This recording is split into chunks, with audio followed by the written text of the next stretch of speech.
they've effectively told us he's not allowed on the bus tomorrow.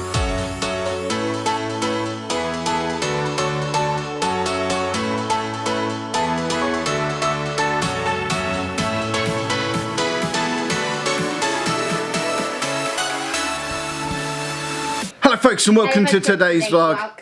Andy's home from school. He's just there, specifically. Amy is also home from school, she's just there.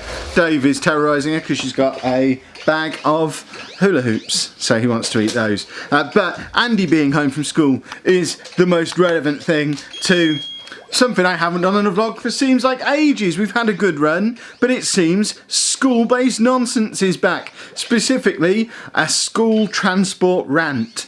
Because when Andy got off the bus today, we didn't even mention it at the time because it seemed so insignificant, but last Friday, Andy's new PA, so this is the second, it's not even his PA anymore, it's the lady who looks after the kids on the bus in addition to the driver. So there's the bus driver, like 5 or 6 kids, of which Andy is one of them, plus the lady who looks after the kids.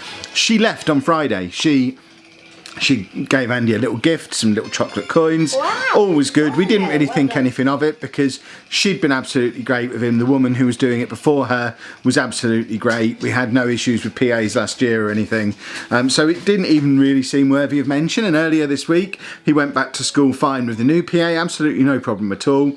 But as he was let off the bus today, the bus driver came over to have a word with me. Now, he's never done that before. It's usually just Andy who comes to the door, or Andy and the PA if she's got a little message to pass on. But it was the bus driver who came over, and he was quite firm in the way he spoke to me and came right up close to me, let Andy walk past, came right up close, and then just sort of pointed over my shoulder towards Andy and said, that thing, that device he's got, I looked round, he's holding his DS, he's not allowed that on the bus. And I'm like, what? It's a recording device, he's not allowed it on the bus. He is, it's, you know, it's the only thing that gets him out of the house. For years, he's used that to film his day. He always does that, he's always done that. You've been driving him to school since September, with him having that with him. He was driven to school all last year with that with him. When he was going to school before he was off for 18 months, he'd still have that with him every day. He's been taking that on his school transport forever. You know, ever since he's had school transport, he's always had his DS with him. He's not allowed it. It's a recording device, he's using it to film other buses and things from the car. My reaction in my head is, so what if he's recording other buses? Why is that an issue? But it turns out the new PA has immediately noticed that he was recording stuff on Monday when she started, fed it back to the council in Lincoln, who have said, yeah, under no circumstances is anyone allowed to take any kind of recording device on the school bus because of obviously the safeguarding fears around him filming other kids, that kind of thing, which he's not doing. But obviously the issue from our point of view, and this isn't supposed to be one of those rants of they're all monsters, they've made a terrible decision, it kind of feeds back to all the stuff we were saying back in September when they sprang this group transport nonsense on us. And we said then that it wasn't appropriate for Andy, and he's taken it in his stride and he's just got on with it and everything has been fine. But as far as I'm concerned, this is the final nail in the coffin for him going on the school minibus, because I don't know if he's going to do it without his DS. I don't really feel comfortable asking him to, because he uses it to help manage his anxiety. It's one of the things he uses to process his day, to understand the world around him. He records things on his DS and he watches them back when he gets home at night. He does it slightly less than he used to. Now he's got his own YouTube channel and his own camera. He films a lot of stuff and we put a lot of it on there. But as you'll know from people who've watched Andy's channel, there's never been even a millisecond of footage from Andy's school bus uploaded anywhere on the internet. I don't even see it. I don't take it off his camera. It's the same system he's always used. He records it, he deletes it at the end of the day. It's what he's done for 10 years, back to when he had his iPod Touch, through multiple versions of DS's. It's just something he's always done. And just as we're entering the time of year where he struggles the most, where we always have a little bit of a wobble, where he always gets ill, for them to throw this in the way as a spanner in the works now and say, yeah, you know that thing that he uses to help him get through his day, that he helps to manage his anxiety, he's not allowed that anymore. Not only is it he's not allowed it, we've not been given any notice on this, they won't let him on the bus tomorrow morning if he has that with him. I've contacted his social worker, I've texted her, I've sent her an email, I've emailed her, I've emailed the school, I've emailed everybody and said this is what's happened. So several things need to happen off the back of this. Firstly, they need to put his individual transport back up and running again with effect from tomorrow, because they've effectively told us he's not allowed on the bus tomorrow, because I think it will be that much of a battle to get him on without it. And like I say, it's not even a case of it's not even that it's a battle I particularly want to fight. I don't think he should be made to go to school without it, because everybody knows that he uses it to manage his day. His previous taxi driver last year, there was one day where he left the DS on the taxi and his taxi driver drove all the way back from his house 15 miles away to bring it back to him, because he knew how important it was to Andy. So it's not as if the fact that he's using this device and recording his day is new information. They've known about it. It's written in his EHCP, his social worker's aware of it, the school are aware of it. Everybody knows just how important it is. Ever since they've been doing the lift thing on the back of the bus, where they let him go up onto the bus through the lift, he films the lift every morning with the staff watching him do it. It's not like it's new information, but it's been completely sprung on us with effectively 12 hours notice. Yeah, he's not allowed to bring it tomorrow. Just showing that once again, as hard as these people are trying, they have absolutely no understanding of autism. It's another issue connected with it not being an autism specialist school. It's a school for children with disabilities, mixed disabilities. They don't have the first idea how you deal with a situation like this with somebody who has autism. You can't just say, you know what, this thing you've been doing for 10 years, you're not allowed to do it from tomorrow, just like that. That's not how it works. Thankfully, the one silver lining is that tomorrow is actually Andy's EHCP review meeting at school. So we have a meeting at his school where his social worker is going to be there, his teachers are obviously going to be there, other professionals who work with us around Andy are all going to be there. So we're going to have a chance to have a proper discussion as a group and work out what the way forward from this is. And effectively, I could drive him in to school tomorrow on the way to that meeting. But what happens the day after that is completely up in the air. I'm not comfortable agreeing, even for a couple of days, to drive him in myself, because having seen how the school and the council respond to stuff like this usually, and they're very keen on the let's try a little bit of it, see how it works, and then if it starts to work a little bit, we grab it all. And I know if I even agree to drive him in once or twice, they're going to say, right, well, you can drive him in and pick him up every day forevermore. And that's just not realistic. His school is 10 miles away, so it's a 20-mile round trip twice a day. It would cost a fortune in petrol. It takes 2 hours out of my day every day where I then can't be working. It's not realistic for us to be able to drive him in every day. He's entitled to school transport because the closest appropriate school for his needs is more than 2 miles away. So just like a neurotypical kid would get a bus pass, he's legally entitled to free school transport. So we shouldn't be asked to do it ourselves anyway.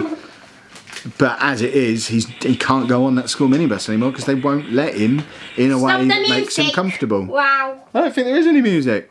Stop now. So I guess we'll see how this develops as the day goes on. My phone's vibrating. I thought it was going to be, it is a reply from his school. Let's see what the school have had to say. I mean, all the school have said, and all they could really say is they've passed our, because I sent a request back to school for him to go back to individual transport with immediate effect. He said, yeah, that's fine, I'll pass the request on. But it's not his decision, it's completely out of his hands. It's in the hands of Lincolnshire County Council, and hopefully they either waive their silly rule about I say silly rule, I'm doing that thing again where I get all defensive and don't see things from other people's points of view. I'm trying not to do that. I understand, obviously, why no one's allowed to take recording devices onto the bus, but at the same time, he's not recording any of the other kids. He's not got any interest in other people.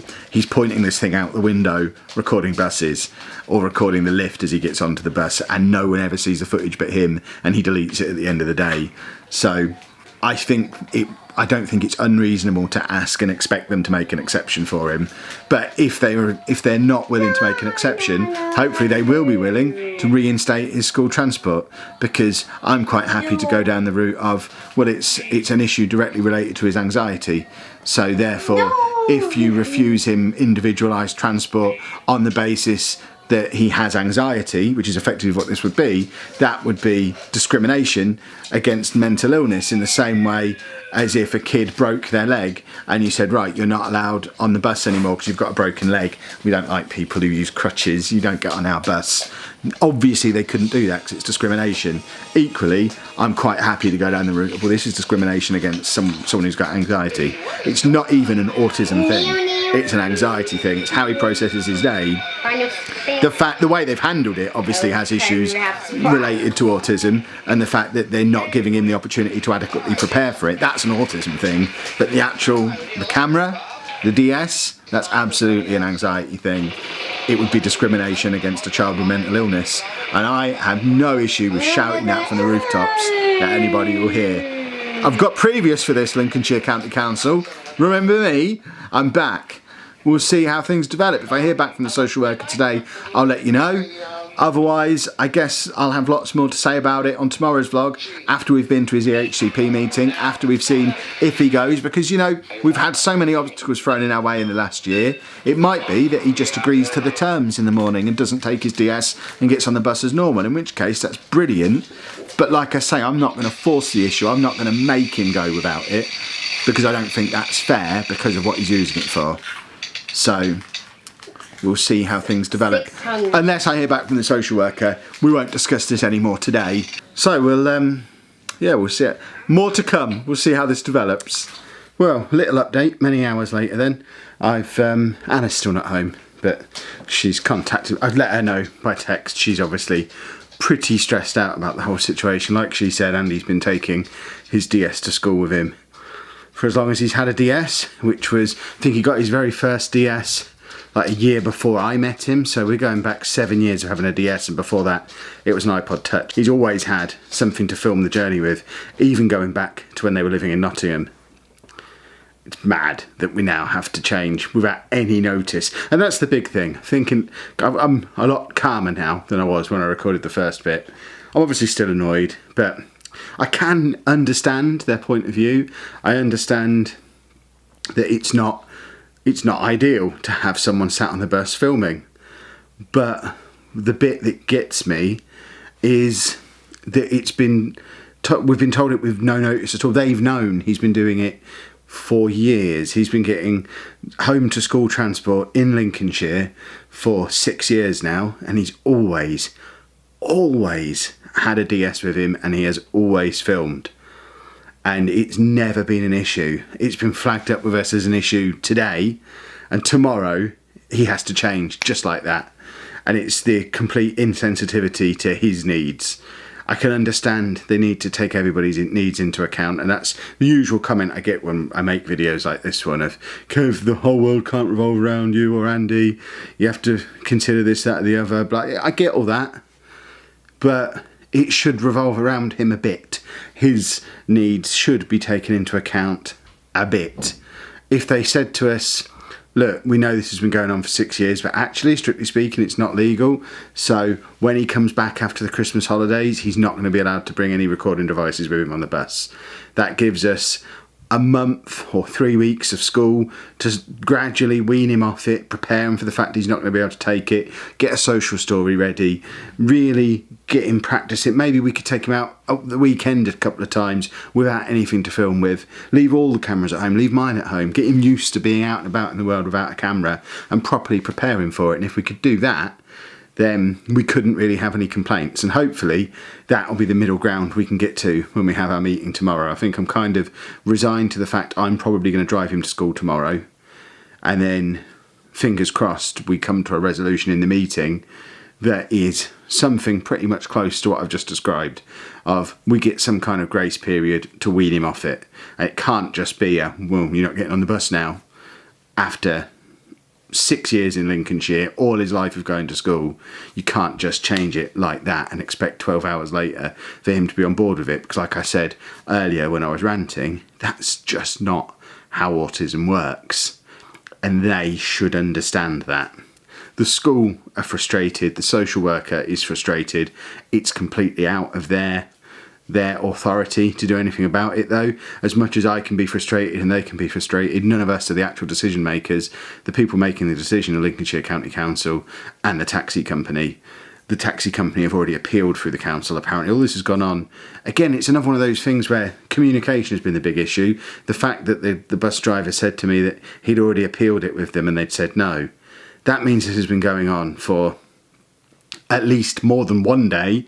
You know, it had been going on before he told me about it. And why can't we just be kept in the loop at the early stages? If we'd have been told, even if it was the new PA raised it as an issue when she started on Monday, you know, even if we'd have been given a little bit of warning then, at least we'd have had a little bit of extra time to start preparing Andy for something that might happen, rather than it being, right, next time you see us, he can't have this with him.